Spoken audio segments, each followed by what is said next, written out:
Section 3. The Adventure of the Dancing Men. Holmes had been seated for some hours in silence, with his long thin back curved over a chemical vessel in which he was brewing a particularly malodorous product. His head was sunk upon his breast, and he looked from my point of view like a strange lank bird, with dull grey plumage and a black topknot. "So, Watson," said he suddenly, "you do not propose to invest in South African securities?" I gave a start of astonishment. Accustomed as I was to Holmes's curious faculties, this sudden intrusion into my most intimate thoughts was utterly inexplicable. "How on earth do you know that?" I asked. He wheeled round upon his stool, with a steaming test tube in his hand and a gleam of amusement in his deep-set eyes. "Now, Watson, confess yourself utterly taken aback," said he. "I am." "I ought to make you sign a paper to that effect." "Why?" "Because in 5 minutes you will say that it is all so absurdly simple." "I am sure that I shall say nothing of the kind." "You see, my dear Watson." He propped his test tube in the rack and began to lecture with the air of a professor addressing his class. "It is not really difficult to construct a series of inferences, each dependent upon its predecessor and each simple in itself. If, after doing so, one simply knocks out all the central inferences and presents one's audience with the starting point and the conclusion, one may produce a startling, though possibly a meretricious effect. Now, it was not really difficult, by an inspection of the groove between your left forefinger and thumb, to feel sure that you did not propose to invest your small capital in the goldfields." "I see no connection." "Very likely not, but I can quickly show you a close connection. Here are the missing links of a very simple chain. 1. You had chalk between your left finger and thumb when you returned from the club last night. 2. You put chalk there when you play billiards to steady the cue. 3. You never play billiards except with Thurston. 4. You told me 4 weeks ago that Thurston had an option on some South African property which would expire in a month, and which he desired you to share with him. 5. Your cheque-book is locked in my drawer, and you have not asked for the key. 6. You do not propose to invest your money in this manner." "How absurdly simple!" I cried. "Quite so," said he, a little nettled. "Every problem becomes very childish when once it is explained to you. Here is an unexplained one. See what you can make of that, friend Watson."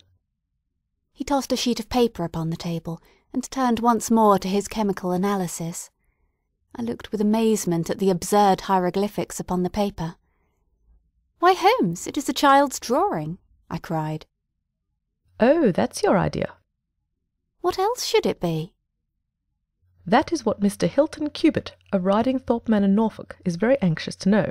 This little conundrum came by the first post, and he was to follow by the next train. There's a ring at the bell, Watson. I should not be very much surprised if this were he."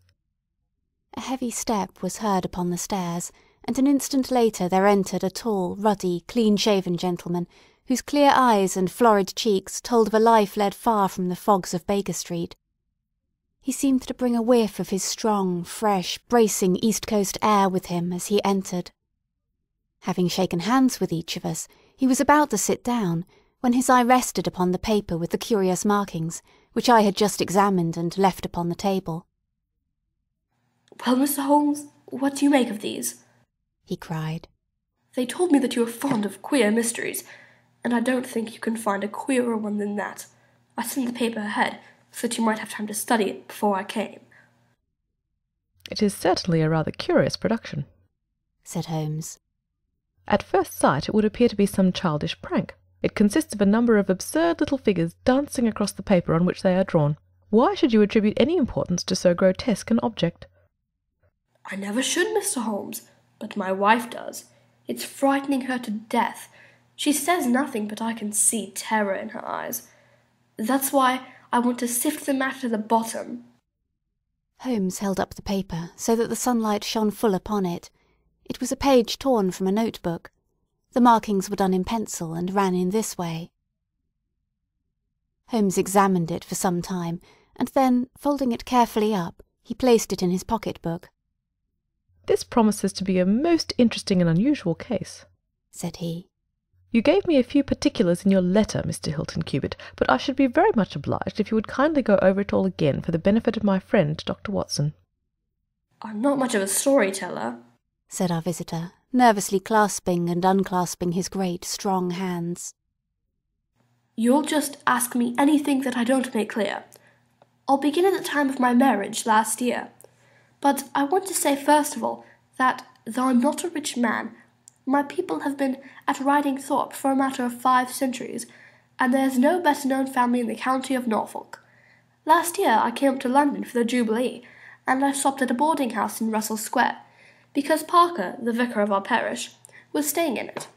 There was an American young lady there. Patrick was the name, Elsie Patrick. In some way we became friends, until before my month was up, I was as much in love as any man could be. We were quietly married at our registry office, and we returned to Norfolk a wedded couple. You'll think it very mad, Mr. Holmes, that a man of a good old family should marry a wife in this fashion, knowing nothing of her past or her people, but if you saw her and knew her, it would help you to understand. She was very straight about it, was Elsie. I can't say that she did not give me every chance of getting out of it if I wished to do so. I have had some very disagreeable associations in my life, said she. I wish to forget all about them. I would rather never allude to the past, for it is very painful to me. If you take me, Hilton, you will take a woman who has nothing that she need be personally ashamed of. But you will have to be content with my word for it, and to allow me to be silent as to all that passed up to the time when I became yours. If these conditions are too hard, then go back to Norfolk, and leave me to the lonely life in which you found me. It was only the day before our wedding that she said those very words to me. I told her that I was content to take her on her own terms, and I have been as good as my word. Well, we have been married now for a year, and very happy we have been. But about a month ago, at the end of June, I saw for the first time signs of trouble. One day my wife received a letter from America. I saw the American stamp. She turned deadly white, read the letter, and threw it into the fire. She made no allusion to it afterwards, and I made none, for a promise is a promise.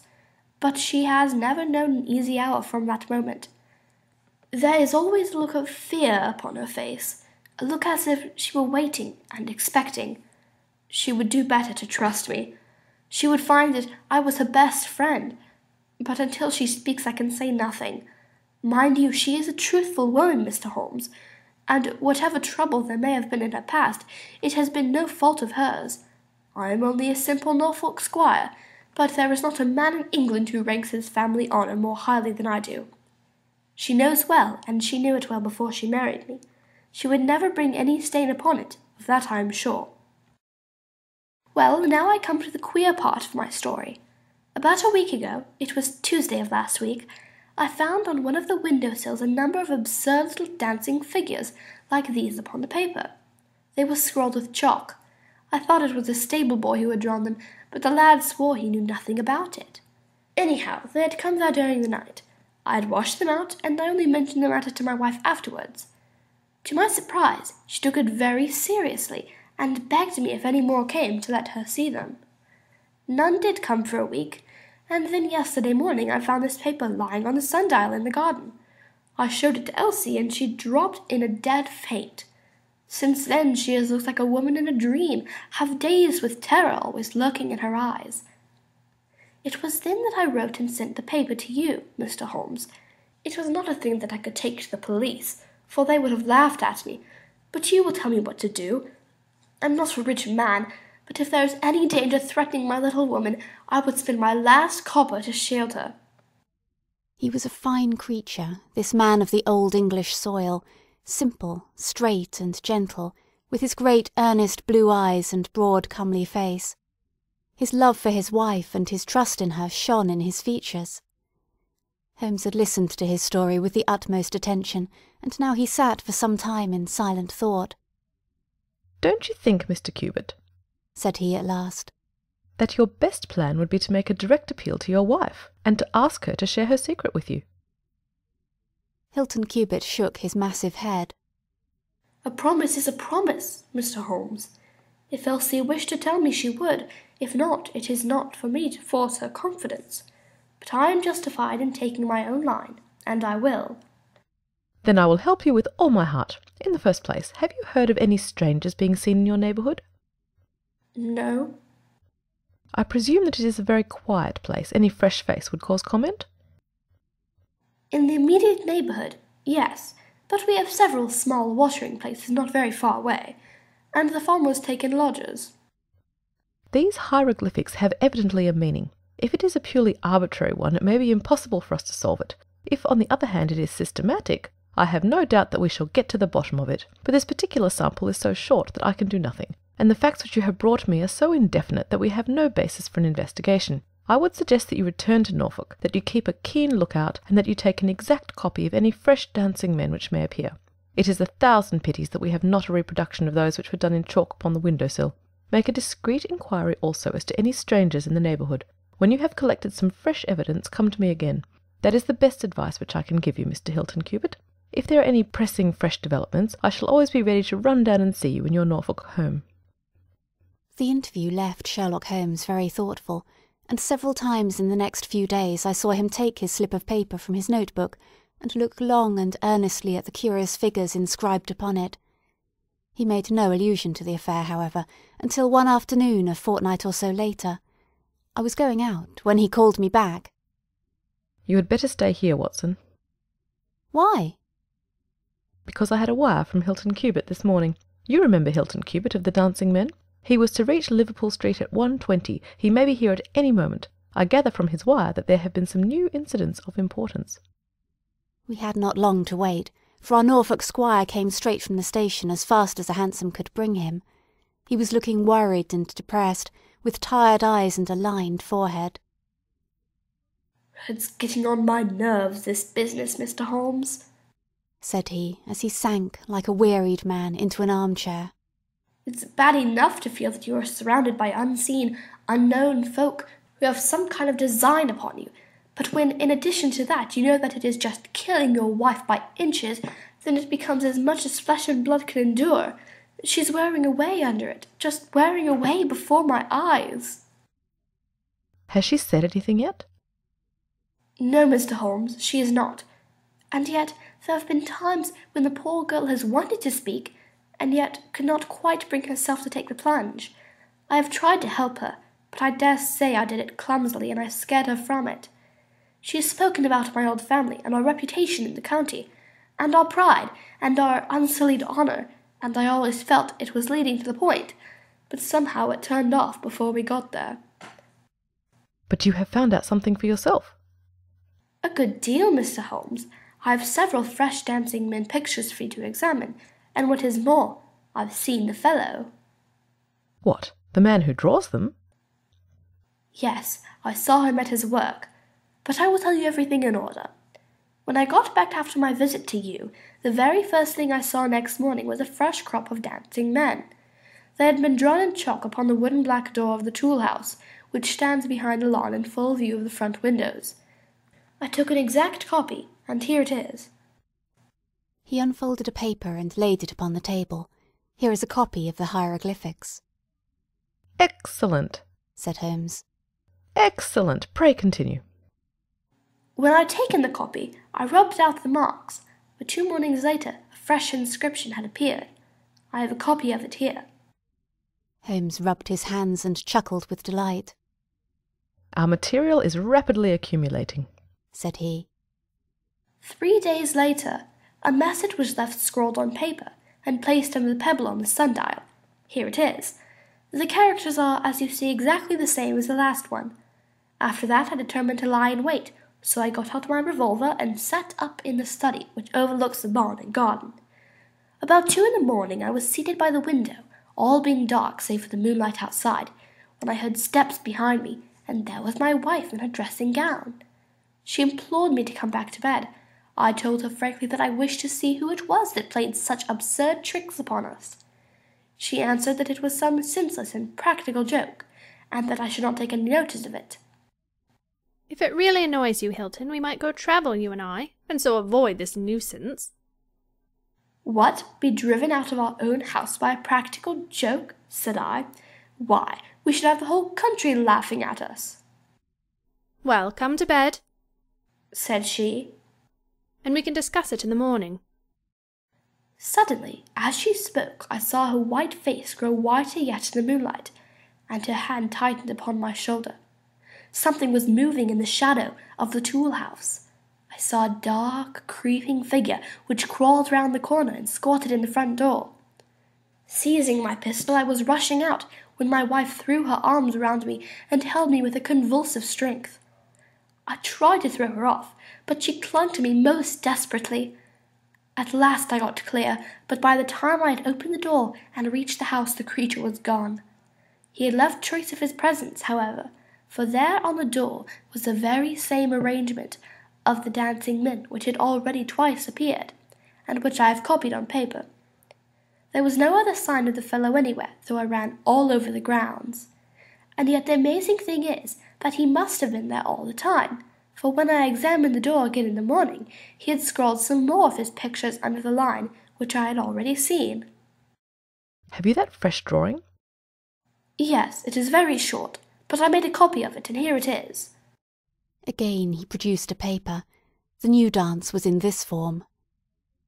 Tell me, said Holmes, and I could see by his eyes that he was much excited.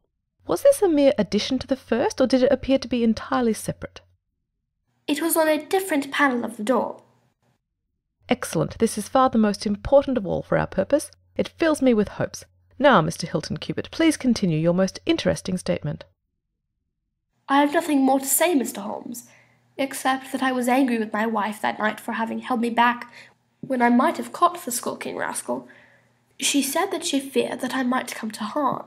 For an instant it had crossed my mind that perhaps what she really feared was that he might come to harm, for I cannot doubt that she knew who this man was and what he meant by these strange signals. But there is a tone in my wife's voice, Mr. Holmes, and a look in her eyes which forbid doubt, and I am sure that it was indeed my own safety that was in her mind. There's the whole case, and now I want your advice as to what I ought to do. My own inclination is to put half a dozen of my farm lads in the shrubbery, and when this fellow comes again, to give him such a hiding that he will leave us in peace for the future. I fear it is too deep a case for such simple remedies, said Holmes. How long can you stay in London? I must go back today. I would not leave my wife alone all night for anything. She is very nervous, and begged me to come back. I dare say you are right, but if you could have stopped, I might possibly have been able to return with you in a day or two. Meanwhile, you will leave me these papers, and I think that it is very likely that I shall be able to pay you a visit shortly and to throw some light upon your case. Sherlock Holmes preserved his calm, professional manner until our visitor had left us, although it was easy for me, who knew him so well, to see that he was profoundly excited. The moment that Hilton Cubitt's broad back had disappeared through the door, my comrade rushed to the table, laid out all the slips of paper containing dancing men in front of him, and threw himself into an intricate and elaborate calculation. For 2 hours I watched him, as he covered sheet after sheet of paper with figures and letters, so completely absorbed in his task that he had evidently forgotten my presence. Sometimes he was making progress, and whistled and sang at his work. Sometimes he was puzzled, and would sit for long spells with a furrowed brow and a vacant eye. Finally he sprang from his chair with a cry of satisfaction, and walked up and down the room rubbing his hands together. Then he wrote a long telegram upon a cable form. If my answer to this is as I hope, you will have a very pretty case to add to your collection, Watson, said he. I expect that we shall be able to go down to Norfolk tomorrow and to take our friend some very definite news as to the secret of his annoyance. I confess that I was filled with curiosity, but I was aware that Holmes liked to make his disclosures at his own time and in his own way, so I waited until it should suit him to take me into his confidence. But there was a delay in that answering telegram, and 2 days of impatience followed, during which Holmes pricked up his ears at every ring of the bell. On the evening of the 2nd there came a letter from Hilton Cubitt. All was quiet with him, save that a long inscription had appeared that morning upon the pedestal of the sundial. He enclosed a copy of it, which is here reproduced. Holmes bent over this grotesque frieze for some minutes, and then suddenly sprang to his feet with an exclamation of surprise and dismay. His face was haggard with anxiety. We have let this affair go far enough, said he. Is there a train to North Walsham tonight? I turned up the timetable. The last had just gone. Then we shall breakfast early and take the very first in the morning," said Holmes. "Our presence is most urgently needed. Here is our expected cablegram. One moment, Mrs. Hudson, there may be an answer. No, that is quite as I expected. This message makes it even more essential that we should not lose an hour in letting Hilton Cubitt know how matters stand, for it is a singular and a dangerous web in which our simple Norfolk squire is entangled." So indeed it proved, and as I come to the dark conclusion of a story which had seemed to me to be only childish and bizarre, I experience once again the dismay and horror with which I was filled.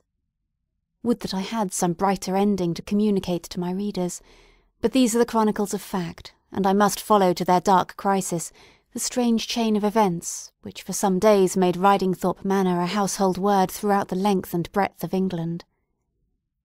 We had hardly alighted at North Walsham, and mentioned the name of our destination, when the station-master hurried towards us. "I suppose that you are the detectives from London?" said he. A look of annoyance passed over Holmes's face. "What makes you think such a thing?" "Because Inspector Martin from Norwich has just passed through. But maybe you are the surgeons. She's not dead, or wasn't, by last accounts. You may be in time to save her yet, though it may be for the gallows." Holmes's brow was dark with anxiety. "We are going to Ridingthorpe Manor," said he. "but we have heard nothing of what has passed there." "Whew, it's a terrible business," said the station-master. "They are shot, both Mr. Hilton Cubitt and his wife. She shot him and then herself, so the servants say. He's dead and her life is despaired of. Dear, dear, one of the oldest families in the county of Norfolk, and one of the most honoured." Without a word, Holmes hurried to a carriage, and during the long 7 miles' drive he never opened his mouth.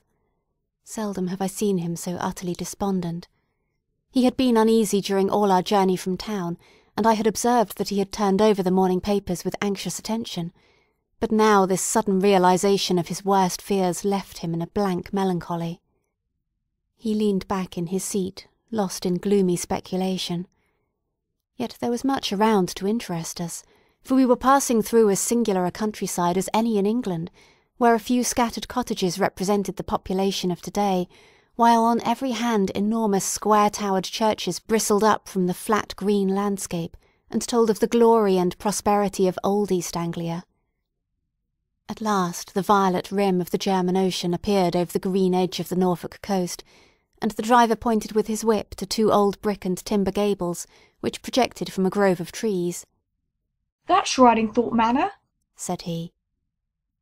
As we drove up to the porticoed front door, I observed in front of it, beside the tennis lawn, the black tool house and the pedestaled sundial with which we had such strange associations. A dapper little man, with a quick, alert manner and a waxed moustache, had just descended from a high dog-cart. He introduced himself as Inspector Martin of the Norfolk Constabulary, and he was considerably astonished when he heard the name of my companion. "Why, Mr. Holmes, the crime was only committed at 3 this morning. How could you hear of it in London and get to the spot as soon as I?" "I anticipated it. I came in the hope of preventing it." "Then you must have important evidence of which we are ignorant, for they were said to be a most united couple." "I have only the evidence of the dancing men," said Holmes. "I will explain the matter to you later. Meanwhile, since it is too late to prevent this tragedy, I am very anxious that I should use the knowledge which I possess in order to ensure that justice be done. Will you associate me in your investigation, or would you prefer that I should act independently?" "I should be proud to feel that we were acting together, Mr. Holmes," said the inspector earnestly. "In that case I should be glad to hear the evidence, and to examine the premises without an instant of unnecessary delay."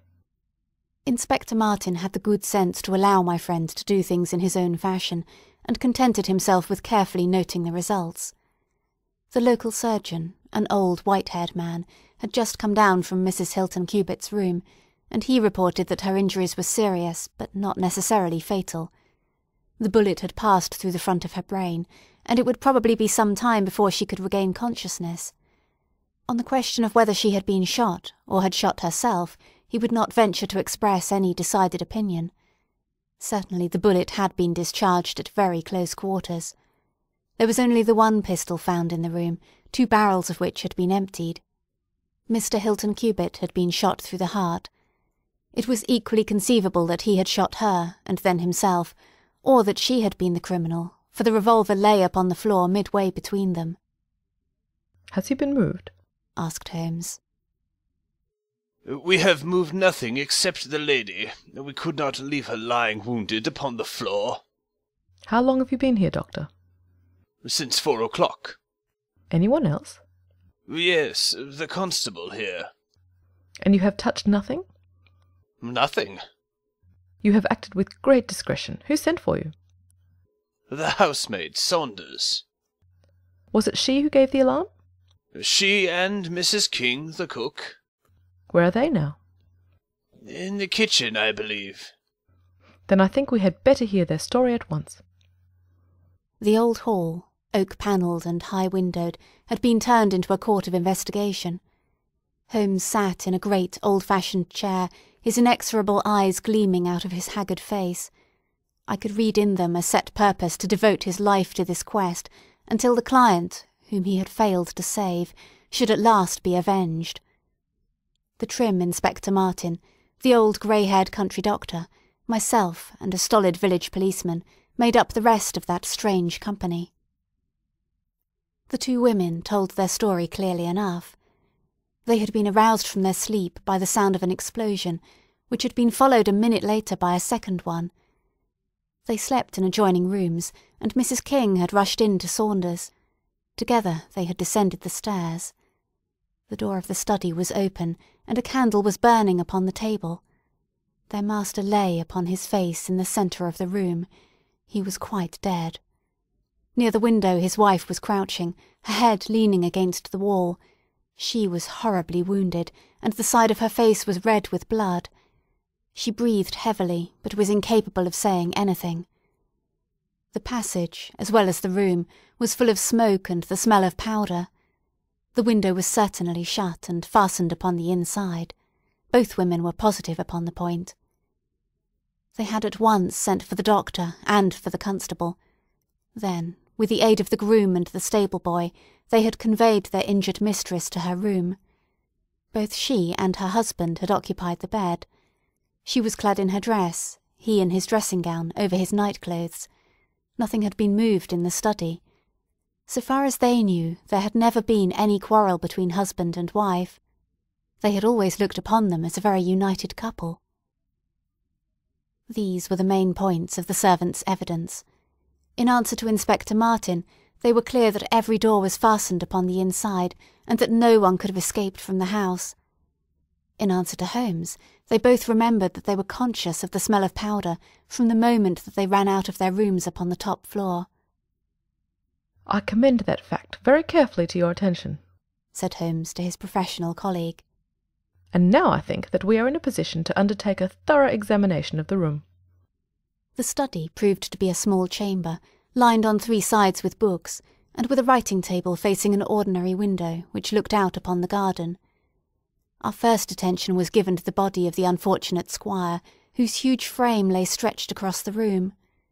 His disordered dress showed that he had been hastily aroused from sleep. The bullet had been fired at him from the front, and had remained in his body, after penetrating the heart. His death had certainly been instantaneous and painless. There was no powder marking either upon his dressing-gown or on his hands. According to the country surgeon, the lady had stains upon her face, but none upon her hand. "The absence of the latter means nothing, though its presence may mean everything," said Holmes. "Unless the powder from a badly fitting cartridge happens to spurt backward, one may fire many shots without leaving a sign. I would suggest that Mr. Cubitt's body may now be removed. I suppose, Doctor, you have not recovered the bullet which wounded the lady?" "A serious operation will be necessary before that can be done, but there are still 4 cartridges in the revolver. 2 have been fired and 2 wounds inflicted, so that each bullet can be accounted for." "So it would seem," said Holmes. "Perhaps you can account also for the bullet which has so obviously struck the edge of the window?" He had turned suddenly, and his long thin finger was pointing to a hole which had been drilled right through the lower window sash, about an inch above the bottom. "By George!" cried the inspector. "However did you see that?" Because I looked for it. Wonderful! Said the country doctor. You are certainly right, sir. Then a third shot has been fired, and therefore a third person must have been present. But who could that have been, and how could he have got away? That is the problem which we are now about to solve, said Sherlock Holmes. You remember, Inspector Martin, when the servants said that on leaving their room they were at once conscious of a smell of powder. I remarked that the point was an extremely important one. "Yes, sir, but I confess I did not quite follow you." It suggested that at the time of the firing the window as well as the door of the room had been open. Otherwise the fumes of powder could not have been blown so rapidly through the house. A draught in the room was necessary for that. Both door and window were only open a very short time, however. "How do you prove that?" Because the candle was not gutted. "Capital!" cried the inspector. "Capital!" Feeling sure that the window had been open at the time of the tragedy, I conceived that there might have been a third person in the affair who stood outside this opening and fired through it. Any shot directed at this person might hit the sash. I looked, and there, sure enough, was the bullet mark. "But how came the window to be shut and fastened?" The woman's first instinct would be to shut and fasten the window. But hello, what is this? It was a lady's handbag which stood upon the study table, a trim little handbag of crocodile skin and silver. Holmes opened it and turned the contents out. There were 20 £50 notes of the Bank of England, held together by an india-rubber band. Nothing else. This must be preserved, for it will figure in the trial, said Holmes, as he handed the bag with its contents to the inspector. It is now necessary that we should try to throw some light upon this third bullet, which has clearly, from the splintering of the wood, been fired from inside the room. I should like to see Mrs. King, the cook, again. You said, Mrs. King, that you were awakened by a loud explosion. When you said that, did you mean that it seemed to you to be louder than the second one? Well, sir, it wakened me from my sleep, so it is hard to judge, but it did seem very loud. You don't think that it might have been 2 shots fired almost at the same instant?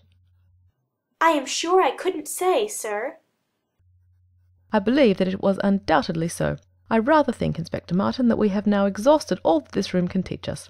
If you will kindly step round with me, we shall see what fresh evidence the garden has to offer.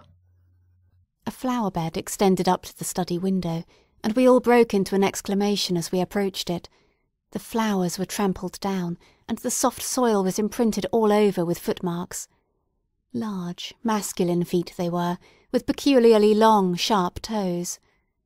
Holmes hunted about among the grass and leaves like a retriever after a wounded bird. Then, with a cry of satisfaction, he bent forward and picked up a little brazen cylinder. I thought so, said he. The revolver had an ejector, and here is the third cartridge. I really think, Inspector Martin, that our case is almost complete. The country inspector's face had shown his intense amazement at the rapid and masterful progress of Holmes's investigation.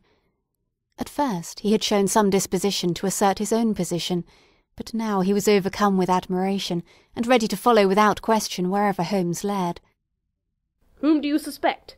he asked. I'll go into that later. There are several points in this problem which I have not been able to explain to you yet. Now that I have got so far, I had best proceed on my own lines, and then clear the whole matter up once and for all.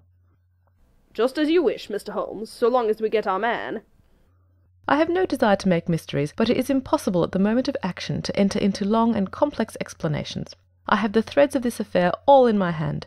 Even if this lady should never recover consciousness, we can still reconstruct the events of last night, and ensure that justice be done. First of all, I wish to know whether there is any inn in this neighbourhood known as Elridge's. The servants were cross-questioned, but none of them had heard of such a place. The stable-boy threw a light upon the matter by remembering that a farmer of that name lived some miles off, in the direction of East Ruston. Is it a lonely farm? Very lonely, sir. Perhaps they have not heard yet of all that has happened here during the night. Maybe not, sir. Holmes thought for a little, and then a curious smile played over his face. Saddle a horse, my lad, said he. I shall wish you to take a note to Elridge's farm. He took from his pocket the various slips of the dancing men. With these in front of him, he worked for some time at the study table.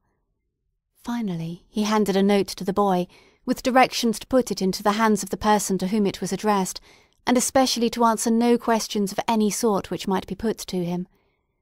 I saw the outside of the note, addressed in straggling, irregular characters, very unlike Holmes's usual precise hand.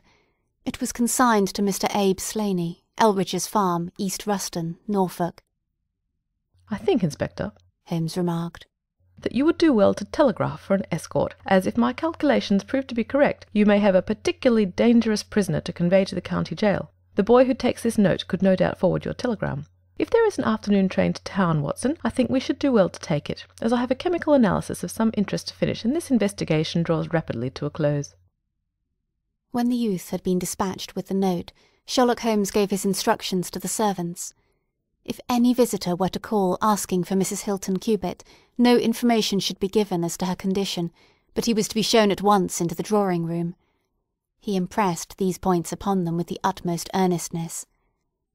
Finally, he led the way into the drawing-room, with the remark that the business was now out of our hands, and that we must while away the time as best we might until we could see what was in store for us. The doctor had departed to his patients, and only the inspector and myself remained.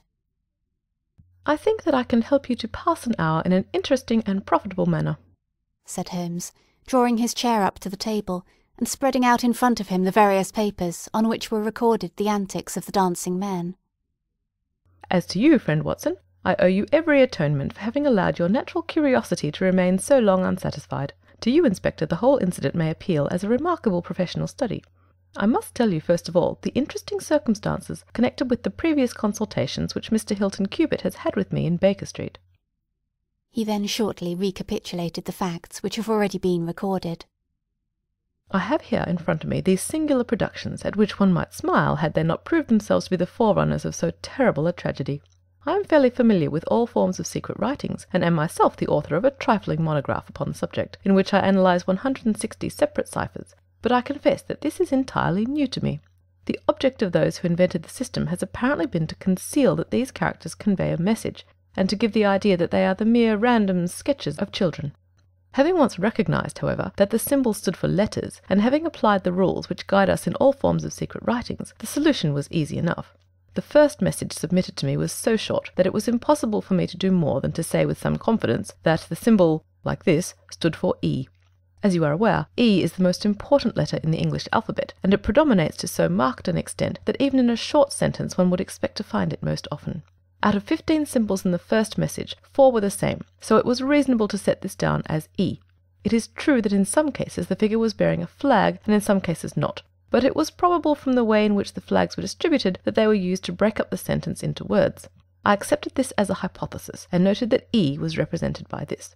But now came the real difficulty of the inquiry. The order of the English letters after E is by no means well marked, and any preponderance which may be shown in an average of a printed sheet may well be reversed in a single short sentence. Speaking roughly, T, A, O, I, N, S, H, R, D, and L are the numerical order in which the letters occur, but T, A, O, and I are very nearly abreast of each other, and it would be an endless task to try each combination until a meaning was arrived at. I therefore waited for fresh material. In my second interview with Mr. Hilton Cubitt, he was able to give me 2 other short sentences and 1 message, which appeared, since there was no flag, to be a single word. Here are the symbols. Now, in the single word I have already got the 2 E's coming second and fourth in a word of 5 letters. It might be sever, or lever, or never. There can be no question that the latter as a reply to an appeal is by far the most probable, and the circumstances pointed to its being a reply written by the lady. Accepting it as correct, we are now able to say that the symbols stand respectively for N, V, and R. Even now I was in considerable difficulty, but a happy thought put me in possession of several other letters. It occurred to me that if these appeals came, as I expected, from someone who had been intimate with the lady in her early life, a combination which contained 2 E's, with 3 letters between, might very well stand for the name Elsie. On examination I found that such a combination formed the termination of the message, which was 3 times repeated. It was certainly some appeal to Elsie. In this way I had got my L, S, and I. But what appeal could it be? There were only 4 letters in the word which preceded Elsie, and it ended in an E. Surely the word must be come. I tried all other 4 letters ending in E, but could find none to fit the case. So I was now in possession of the C, O, and M, and I was in a position to attack the first message once more, dividing it into words and putting dots for each symbol which was still unknown. So treated, it worked out in this fashion: .m.ere..e.sl.ne. Now, the first letter can only be an A, which is a most useful discovery, since it occurs no fewer than 3 times in this short sentence, and the H is also apparent in the second word. Now it becomes am here, A.E.S.L.A.N.E, or, filling in the obvious vacancies in the name, am here, Abe Slaney. I had so many letters now that I could proceed with considerable confidence as to the second message, which worked out in this fashion: A.E.L.R.I.E.S. Here I could only make sense by putting a T and a G for the missing letters, and supposing that the name was that of some house or inn at which the writer was staying. Inspector Martin and I had listened with the utmost interest to the full and clear account of how my friend had produced results which had led to so complete a command over our difficulties. "What did you do then, sir?" asked the inspector. I had every reason to suppose that this Abe Slaney was an American, since Abe is an American contraction, and since a letter from America had been the starting point of all the trouble. I also had every cause to think that there was some criminal secret in the matter. The lady's allusions to her past, her refusal to take her husband into her confidence, both pointed in that direction. I therefore cabled to my friend Wilson Hargrave of the New York Police Bureau, who has more than once made use of my knowledge of London crime. I asked him whether the name of Abe Slaney was known to him. Here is his reply: "The most dangerous crook in Chicago." On the very evening upon which I had his answer, Hilton Cubitt sent me the last message from Slaney. Working with known letters, it took this form: Elsie.re.are to meet thy G.O. The addition of a P and a D completed a message which showed me that the rascal was proceeding from persuasion to threats, and my knowledge of the crooks of Chicago prepared me to find that he might very rapidly put his words into action. I at once came to Norfolk with my friend and colleague Dr. Watson, but unhappily only in time to find that the worst had already occurred. "It is a privilege to be associated with you in the handling of a case," said the inspector warmly. "You will excuse me, however, if I speak frankly to you. You are only answerable to yourself, but I have to answer to my superiors. If this Abe Slaney, living at Elridge's, is indeed the murderer, and if he has made his escape while I am seated here, I shall certainly get into serious trouble." You need not be uneasy. He will not try to escape. "How do you know?" To fly would be a confession of guilt. "Then let us go to arrest him." I expect him here every instant." "But why should he come?" "Because I have written and asked him." "But this is incredible, Mr. Holmes. Why should he come because you have asked him? Would not such a request rather rouse his suspicions and cause him to fly?" "I think I have known how to frame the letter," said Sherlock Holmes. "In fact, if I am not very much mistaken, here is the gentleman himself coming up the drive." A man was striding up the path which led to the door. He was a tall, handsome, swarthy fellow, clad in a suit of grey flannel, with a Panama hat, a bristling black beard, and a great aggressive hooked nose, and flourishing a cane as he walked. He swaggered up the path as if the place belonged to him, and we heard his loud, confident peal at the bell. "I think, gentlemen," said Holmes quietly, "that we had best take up our position behind the door.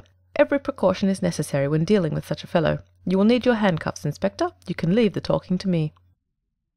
We waited in silence for a minute, one of those minutes which one can never forget.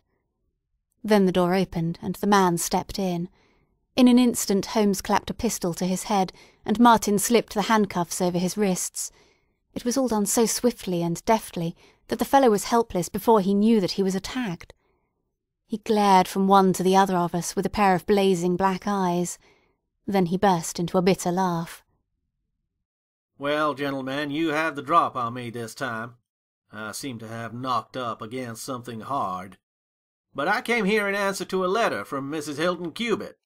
Don't tell me that she is in on this. Don't tell me that she helped to set a trap for me." "Mrs. Hilton Cubitt was seriously injured and is at death's door." The man gave a hoarse cry of grief which rang through the house. "You're crazy!" he cried fiercely. "It was he that was hurt, not she.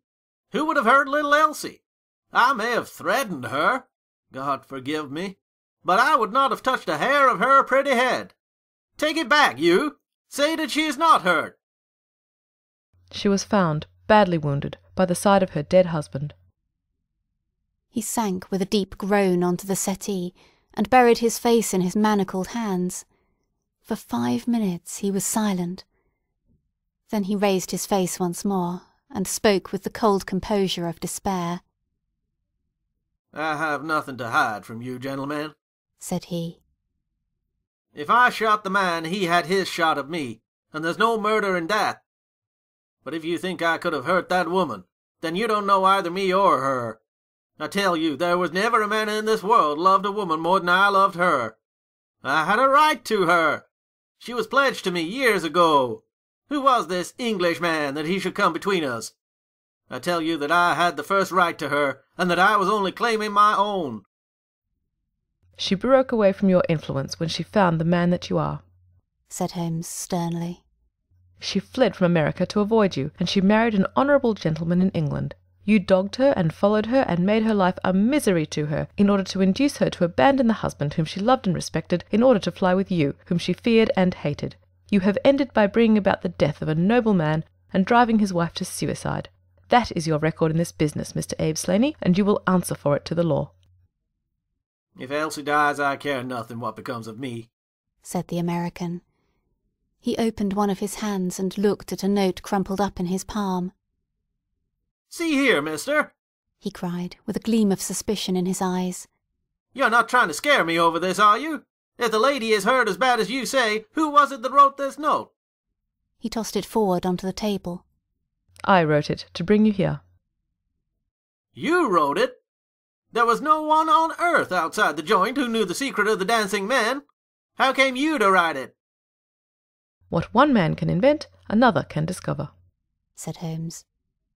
"There is a cab coming to convey you back to Norwich, Mr. Slaney, but meanwhile you have some time to make some small reparation for the injury you have wrought. Are you aware that Mrs. Hilton Cubitt has herself lain under grave suspicion of the murder of her husband, and that it was only my presence here, and the knowledge which I happen to possess, which has saved her from the accusation? The least that you owe her is to make it clear to the whole world that she was in no way, directly or indirectly, responsible for his tragic end." "I ask nothing better," said the American. "I guess the very best case I can make for myself is the absolute naked truth." "It is my duty to warn you that it will be used against you," cried the inspector, with the magnificent fair play of the British criminal law. Slaney shrugged his shoulders. "I'll chance that," said he. "First of all, I want you gentlemen to understand that I have known this lady since she was a child. There were 7 of us in a gang in Chicago, and Elsie's father was the boss of the joint. He was a clever man, was old Patrick. It was he who invented that writing, which will pass as a child's scrawl unless you just happen to have the key to it. Well, Elsie learned some of our ways, but she couldn't stand the business, and she had a bit of honest money of her own, so she gave us all the slip and got away to London. She had been engaged to me, and she would have married me, I believe, if I had taken over another profession, but she would have nothing to do with anything on the cross. It was only after her marriage to this Englishman that I was able to find out where she was. I wrote to her, but got no answer. After that, I came over, and as letters were no use, I put my messages where she could read them. Well, I have been here a month now. I lived in that farm, where I had a room down below, and could get in and out every night, and no one the wiser. I tried all I could to coax Elsie away. I knew that she read the messages, for once she wrote an answer under one of them. Then my temper got the better of me, and I began to threaten her. She sent me a letter then, imploring me to go away, and saying that it would break her heart if any scandal should come upon her husband. She said that she would come down when her husband was asleep, at 3 in the morning, and speak with me through the end window, if I would go away afterwards and leave her in peace. She came down, and brought money with her, trying to bribe me to go. This made me mad, and I caught her arm and tried to pull her through the window. At that moment in rushed the husband, with his revolver in his hand. Elsie had sunk down upon the floor, and we were face to face. I was healed also, and I held up my gun to scare him off and let me get away. He fired, and missed me. I pulled off almost at the same instant, and down he dropped. I made away across the garden, and as I went I heard the window shut behind me. That's God's truth, gentlemen, every word of it. And I heard no more about it until that lad came riding up with a note, which made me walk in here like a jay and give myself into your hands." A cab had driven up whilst the American had been talking. 2 uniformed policemen sat inside. Inspector Martin rose and touched his prisoner on the shoulder. "It is time for us to go." "Can I see her first?" "No, she is not conscious. Mr. Sherlock Holmes, I only hope that if ever again I have an important case, I shall have the good fortune to have you by my side." We stood at the window and watched the cab drive away. As I turned back, my eye caught the pellet of paper which the prisoner had tossed upon the table. It was the note with which Holmes had decoyed him. "See if you can read it, Watson," said he with a smile. It contained no word but this little line of dancing men. "If you use the code which I have explained," said Holmes, "you will find that it simply means 'come here at once.' I was convinced that it was an invitation which he would not refuse, since he could never imagine that it could come from anyone but the lady. And so, my dear Watson, we have ended by turning the dancing men to good, when they have so often been the agents of evil, and I think that I have fulfilled my promise of giving you something unusual for your notebook. 3:40 is our train, and I fancy we shall be back in Baker Street for dinner." Only one word of epilogue. The American, Abe Slaney, was condemned to death at the winter assizes at Norwich, but his penalty was changed to penal servitude in consideration of mitigating circumstances and the certainty that Hilton Cubitt had fired the first shot. Of Mrs. Hilton Cubitt I only know that I have heard she recovered entirely, and that she still remains a widow, devoting her whole life to the care of the poor and to the administration of her husband's estate. End of section 3.